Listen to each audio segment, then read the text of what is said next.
These sausage links look like someone had just dropped them, you know, an animal or something like that. I don't know, but and I had just eaten the sausage links, and Norman Reedus walked by and he was like, "Oh man, that looks like poop." Reedus, this is my breakfast, man. What are you talking about? So that image stuck in my head. So now I'm eating the sausage links. I had already eaten some of it. I was like, I cannot enjoy my sausage links the way I want to enjoy my sausage links. So that image just kept revisiting me, and he kept saying it throughout the day. And every time he would say it, I would just start to gag. He just walked by me, hey, those sausage links, the poopy links, or something like that. And so we were shooting episode 5 or 6, the whale scene. Yeah. You remember we found the whale walker? We were shooting that. And at the end of every take, I would start gagging. It was hard for me to get through the scene because I would continue to gag. And then the director was like, Arnie, that's good what you're doing, like that improv. He said, that's great, but could you tone down on that a little bit? I said, I'm not pretending. This is real. I can't stop gagging. So I thought that was a funny moment, but. All right, next. Yes, sir. In your opinion, does T-Dog have a specific method for hitting zombies that he prefers, from your own opinion? Yeah, whatever's closest. Bing, bing. I don't care, whatever I grab. If I had to choose anything, I think it would have to be something not too long, easy to handle, maybe a big hammer or something like that. A baseball bat would be great, something like that, yeah. No guns, definitely, you don't want to make any noise. Yeah, maybe. Yes, sir.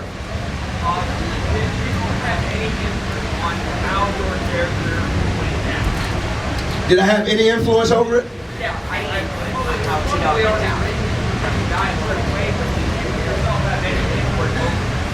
Did I have any input on how Tito went down, how he died? I think indirectly, maybe. But no, not directly. That was something they had discussed in the boardroom, in the writing room.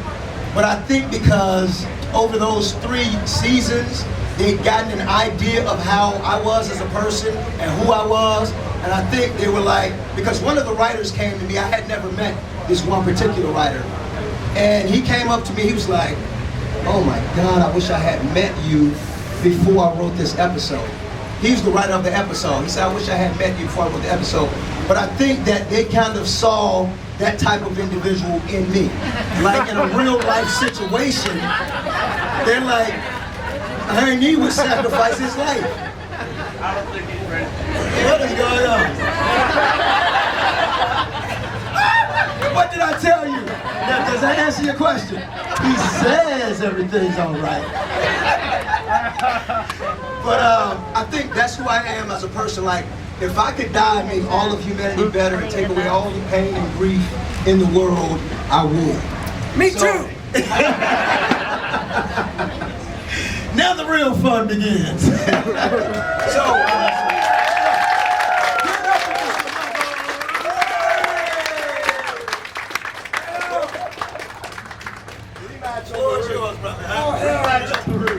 No rematch on the Are there any kids in the house? Yes. Leave now.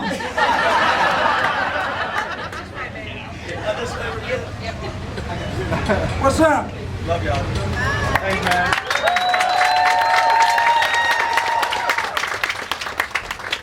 Where you going, man? You left me all alone. I don't know what that's about. He's afraid. Yeah, he's scared. Yeah, he left me on the rooftop. He left me, leave me in this revival tent. Hey, stop! Ha! Right on. I know who you are, boy. You can't hide shit from me.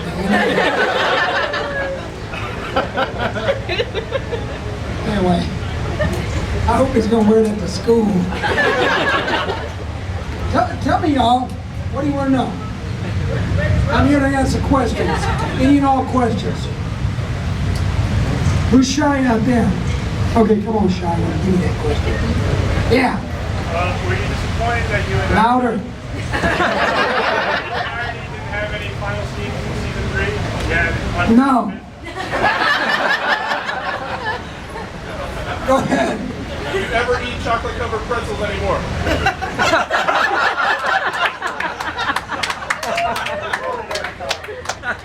I wouldn't if I were you. I was You know what? You got no room to talk, my friend, with that pink phone.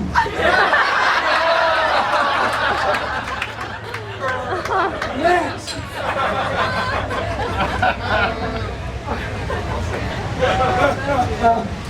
Anyway, yes, I've seen all y'all at least once. This is a small con. We like doing the small ones because everybody, a lot of people are local, and we get to come out here and say hello to everybody, and it's sort of like a grassroots PR campaign, and it's a blast. And there's an awful lot of Days of Thunder fans down here too. Yeah. Come on, who's gonna be shot? Come on, girls. I know you've got a question. What you want? Yeah. Do you have any new roles coming up? Any what? Yeah, I got new roles coming up. What's it to you?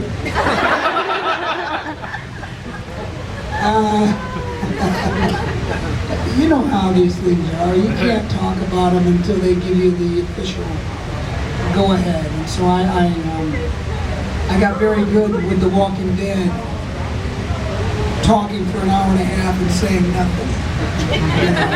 So, yeah, I do have another role coming up, and well, what do you want to know about it? I guess I can ask. You want to know what it is? Yeah. No. You go look on the internet, you'll find out exactly what it is.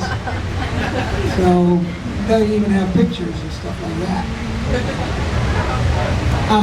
Go ahead. What's your favorite episode of The Walking Dead? All the episodes are my favorites. I love them all except for one. And that's not the one where I die.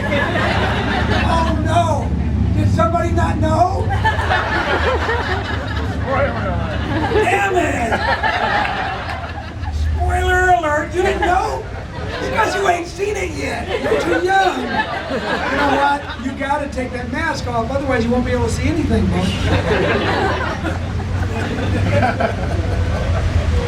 Oh yeah, go ahead. Did your character Myrtle, did he make this weapon himself, or did he had help from the Woodbury people to make it? You know what? I always had envisioned that there was some craftsmen at Woodbury that sort of helped me and assisted me in a design that I made up, and that's how I came about after that. Because when the governor finds me, I have nothing. I'm sort of bleeding out. I'm almost dead. That's why there was a commitment to the governor and to the Woodbury establishment there for a while. You know. So now I think I sort of talked about it and sort of designed it with with a craftsman there in Woodbury, and we put it together. Yeah. I think that's how that sort of came about. We don't ever bring it up or explain it. So. Yes. I know that I've heard that you did the voice for the Walking Dead game, the Instinct one, but have you played the Telltales one? Walking Dead, the point click? I have not. Good. I did the voice for Call of the Dead. It's a map pack for Black Ops 1. And then I did Mike Harper, Black Ops 2. I play a character, Navy SEAL hero, awesome character. And then we did the Survival Instinct. Survival Instinct was the easiest, simplest one. We only did voiceover work. They had already had they had already scanned my body and my face and all that stuff. So I didn't have to go into that kind of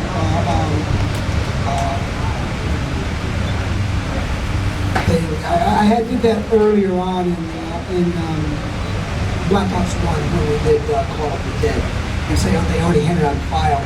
Since it was already Activision, they gave me a little extra for the use of my likeness.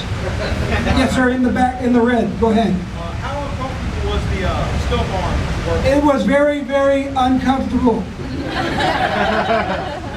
Yeah, it was hot and sticky, and it pinched on nerves, and it was not fun. And maybe that's why Myrtle was so damn pissed. So they just felt like stabbing it into stuff. Yeah, anyway, something like that. Yeah, go ahead. Your left scenes, everybody has a different interpretation why you did what you did. Did you guys questionably advise why they're doing this way, or is it really for good reason or bad reason? I've never been a yes man in my life. I always question the writers, and I always change things, and I make it my own, and that's why I think and I feel that a lot of times my work is very honest and revealing, and because it's mostly my work. I'll take your writing and I like to say I fix it. They like to say you're screwing up. But you know what? I take it and I adjust it a little bit, and I just make it my own so that it's more. I colloquialize a lot of stuff. A lot of the writers aren't Southern, so I'm originally from Alabama, so I like to take what they've written and sort of add in, the way it's supposed to be said. Right on, thank you. Yes, sir, right here in the black. With the way Rick saw Lori after she died, you think Daryl is going to see you, or are you going to be coming back as like a... In the white negligee? Yeah. That's exactly what he's going to do. Yeah. Okay, how about you? Right now, you had your hand up before. Go ahead. Actually, in line with his question, the scene where you actually... Talk louder. The scene where you actually leave the show, did you change that to where it actually had the viewers drawn more back to you? Had the viewers do what? Drawn more back to you as your character? No, I didn't give a flying. You know what? My concern in doing those scenes were not to try to get viewership to like me or dislike me. That's not my job. My job as the actor is get in there and do it and be as honest as possible and maintain a through line that's truthful to the character. You're not going to get Myrtle out there having some sappy goodbye speech before he croaks, okay? It ain't going to happen. And it would never happen, and it didn't. You're not going to get the governor kicking Myrtle's ass, because that would never happen, unless there was the beatdown before the governor showed up. And that was the big thing. That was my big concern with the scene. Myrtle's not going to get his ass kicked by some guy that got his butt kicked by the girl. I'm sorry, it didn't happen. So that was my concern, and I wanted to make sure that there was quite a nice beatdown right before the governor steps in and snatches me up, right? So that was a big concern of mine. And another big concern of mine in that last sequence was that Myrtle came into the series as an ass kicker, and he leaves the series as an ass kicker. Plain and simple.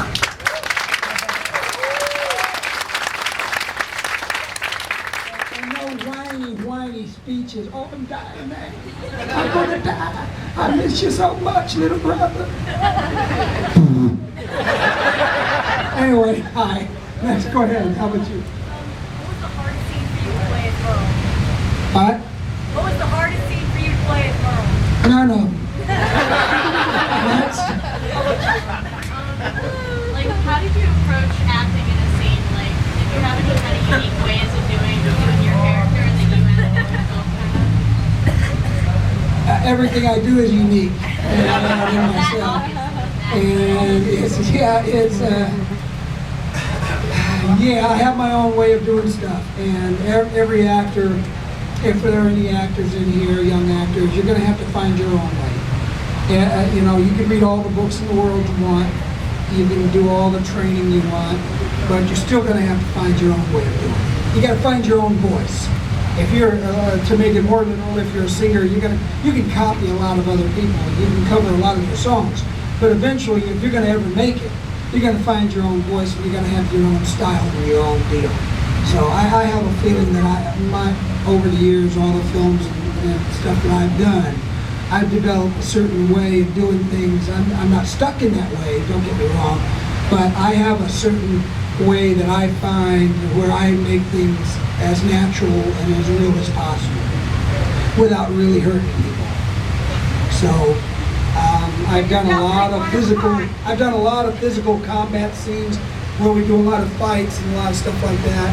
And so I'm very good at that kind of stuff. I studied Aikido for many years, and I studied Kokushin Karate back in LA. And so one is a lot of throwing, a lot of locks and things like that, and the other is more strikes and kicks.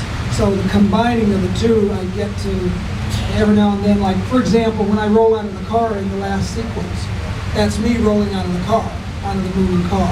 It's not moving that fast. But I mean, even when you just roll from standing up, you can hurt yourself. So moving from a rolling car, it was more scary for the people inside the car without the driver than it was for me. I was already gone. If the car goes off the killers, I don't give a damn. Thank goodness there were no cliffs there, yeah. I will go ahead. What is your favorite zombie film from the TV show? You know what, I like the first one where I just get the guy, when I see Laurie in the show, and he comes up, I just met him here, he's here. And I stab him up under his neck, up to his brain, and pop him down. That was always a good one. And you know, I've already seen, you know, too many times when somebody's going to step on the skull and it just squishes like some rotten tomato.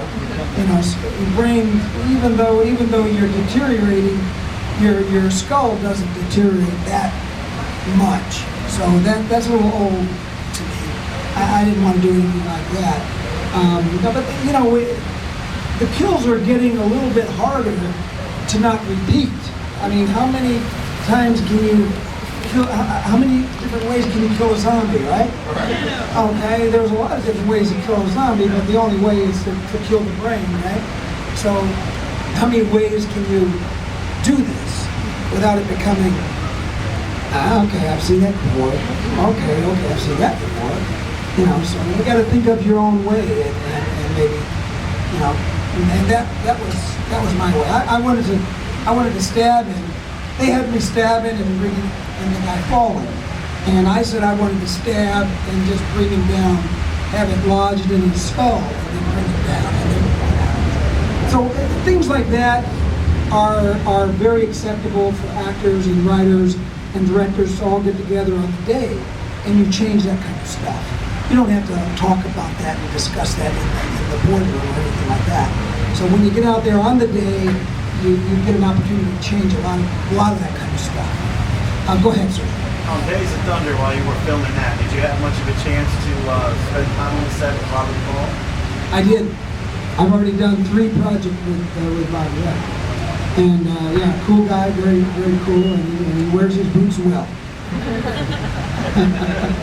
Yes, sir, go ahead. How did you practice for the Nightman thing? How did I practice with it? Did you practice with it? I did practice with it. I put it on, you know, and at first it was a bit odd because the blade was about 18 inches long. The original blade was out to here. And so I had to, I would practice touching things, you know, just seeing an object and touching it with the tip of the blade and things like that. That's the way I practice. And I got really quite good at it. And after a while, I was so good that, you know, I constantly practiced doing it. In between takes, I would like be maybe against the wall and see objects and touch it. So getting the hand-eye coordination down was very important to me in very serious business because I had to sometimes have actual fight scenes with the blade with zombies with people coming up who can't see very well because they got all the makeup. So I had to be very precise in my movements and my strokes and my, with this thing on my hand. Otherwise, even with the plastic blade, we had several blades. We had a real blade, a hard plastic blade. We had a rubberized blade that was bend and flop around, and that wasn't very good. But we had also a rubber blade that had a little plastic core in it that it wouldn't bend around too much, but it was still very, very important that somebody didn't get poked in the eye. You put an eye out with this, you heard that saying? Your mom ever tell you that before? You'll put an eye out with that? Yeah, well, tell me, this is truthful. I could have put an eye out with that. So I had to be really, really exact in my movements. Come on, next, come on. You're the only one. Come on, you guys, don't be so shy. I'm gonna go you. Come on. What? Where's my baby brother? I don't care. Duh. Myrtle is dead now. Get over it. He's in a better place. Marvel. I didn't say that. Next. Go ahead. Is that for the upcoming movie? I don't know what you're talking about. Next. Can you watch the show kind of like we do and enjoy it, or is when you watch it, it's kind of like, well, this is work, like the magic is gone, That's a good question. He wants to know if when I watch the show or a film or any other piece of cinema, can I actually enjoy it, or else am I, always critical, or just kind of going like, oh yeah, I saw that coming, or any of that kind of stuff. And yeah, both. Sometimes I can enjoy until they do something stupid, and then I'm like, oh, are you serious? I know why you did the cut, because the actor couldn't do the role. That kind of stuff. So yeah, it does. It kind of spoils things for you. After you've been in the business for a while, it really does. It messes with your brain. So it's very difficult to give it up and just go into a dark theater. You can hardly find a dark theater anymore. It's safety. We got to be able to see which way we're going out the theater, right? Come on, guys. I do not want to see the guy next to me going like that. All right? I want to concentrate on the screen, and I want the theater to be dark. Yeah. I mean, it sucks. And because we've got to have a really safe theater experience. And so people have to be able to see which way they're walking when they walk out to get their popcorn. And when I go to the theater, I like to step into the theater and go, whoa. Let me stand here for about 5 minutes so my eyes adjust. Then I can go down the aisle. I like it to be dark. Anyway, yeah, go ahead. Who's your favorite actor to work with on the show? Oh, on The Walking Dead show? Yes. My favorite actor?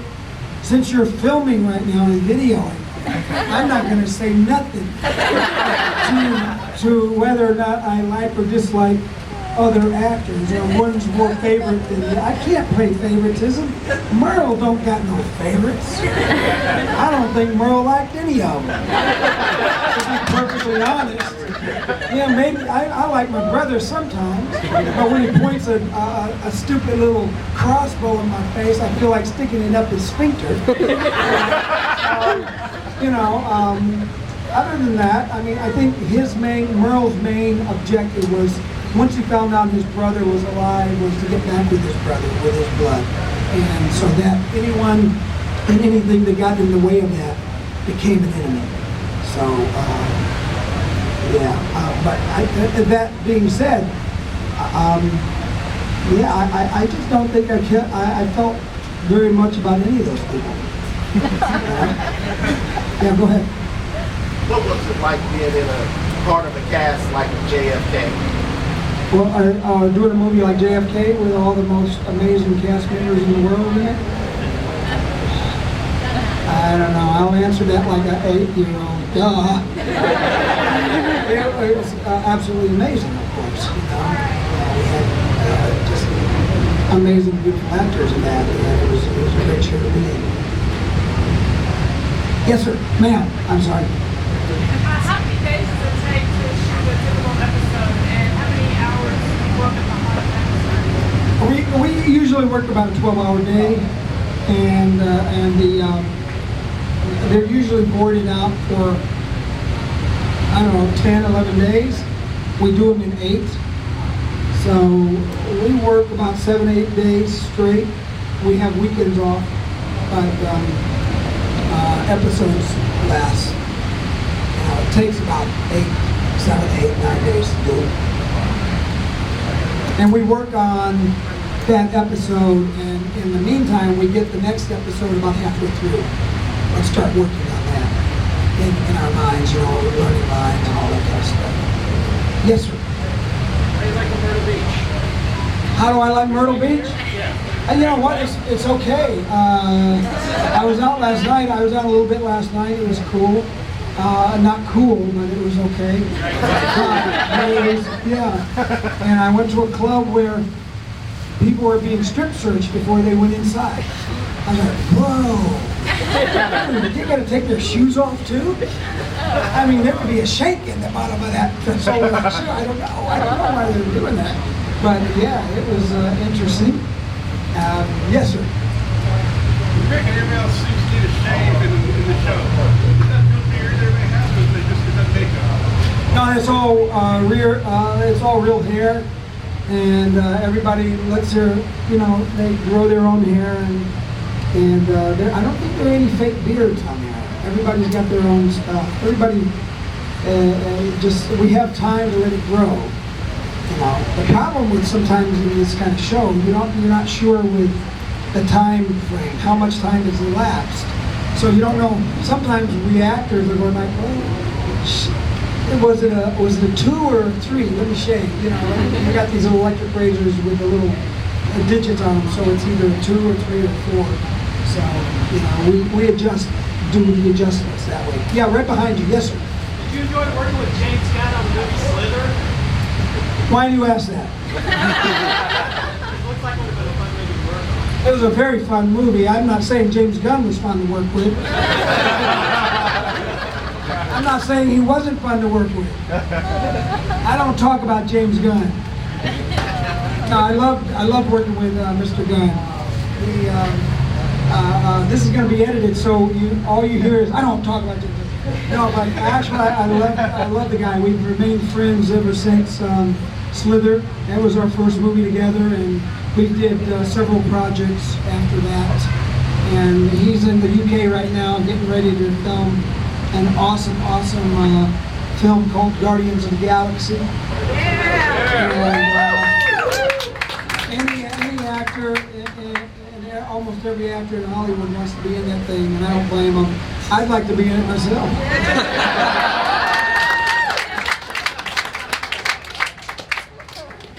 But I don't want to play no damn raccoon. 2 more questions. 2 more. Wow, we'll do 5 more questions. We'll do them fast. Ready, go. Did you have any influence in the last song of the final episode?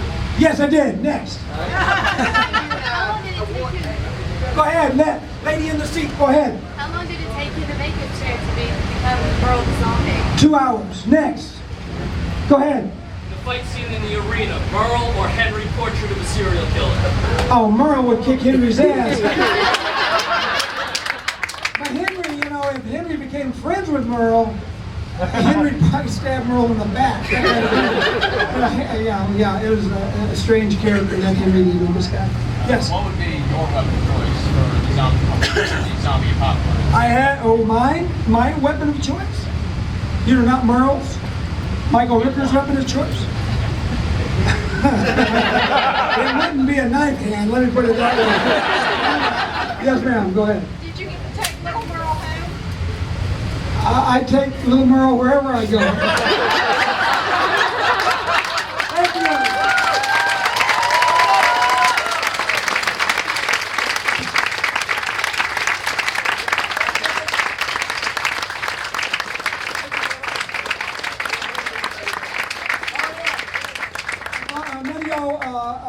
everybody's got their photos yet, you know, we're going back to the booth over there, and we're going to be signing until when?